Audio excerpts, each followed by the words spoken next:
अस्सलाम वालेकुम बच्चों, क्लास 7th सब्जेक्ट उर्दू। हमारा आज का मौजू है आदमी नामा। अच्छी नज़म पढ़। यह नज़म लिखमुत नसीर अकबर आबादियन। यह नज़म लिखमुत नसीर अकबर आबादियन। दुनिया में बादशाह है सो है वो भी आदमी, और मुफलिस व गदा है सो है वो भी आदमी। ज़रदार वो बेनू है सो है वो भी आदमी, नेमत जो खा रहा है सो है वो भी आदमी। टुकड़े जो मांगता है सो है वो भी आदमी, मस्जिद भी आदमी ने बनाई या मियाँ। बनते हैं आदमी ही इमाम और खुतबा ख़वान, पढ़ते हैं आदमी ही नमाज और कुरान या, और आदमी ही इनकी जूती चुराते हैं जूतियाँ। इनको जो ताड़ता है जो सो है वो भी आदमी।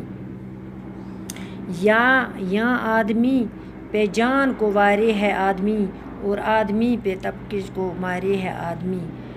पकड़ी भी आदमी की उतारी है आदमी, चला के आदमी को पकारे है आदमी। और सुन के दौड़ता है सो है वो भी आदमी।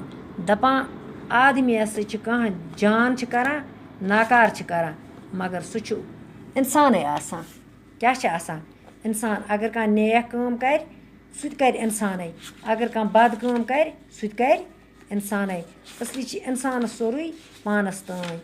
इंसान अगर ठीक आस ठीक वनस, अगर नाकार आस नाकार वनस। दपान दुनिया में बादशाह, अगर हसा दुनिया मज कह बादशाह, अगर हसा दुनिया मज कह बादशाह तह सह इंसान आदमी। अगर हसा मुफलिस या गदा सह आदमी। कह अमीर कह गरीब सह आदमी। कह खेवान असल नियामत माज बत खेवान, कह खेवान हाक, सह इंसान। सह इंसान। या कह मस्जिद मज कह टुकड़े जो मांगता, कह मांगान कह टुकर सह आदमी। मस्जिद भी आदमी ने बन, मस्जिद बनमत आदमी ने, मस्जिद बनमत आदमी ने। नमाज तस परान इंसान मज, काम तरान इंसान मज, खुतबह दिवान इंसान। कुछ आदमी ऐसे भी हैं, कह आदमी हसा इथ यम नमाज मज जूते चुरान, यम हसा बूट निवान चूर, तम ति इंसान। कह चूर निवान बूट, पत बेकिस दपान अम हसा कर चूर।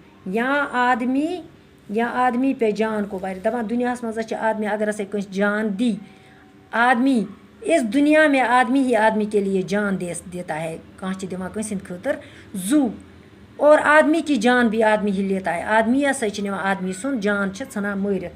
इज्जत दिवान आदमी।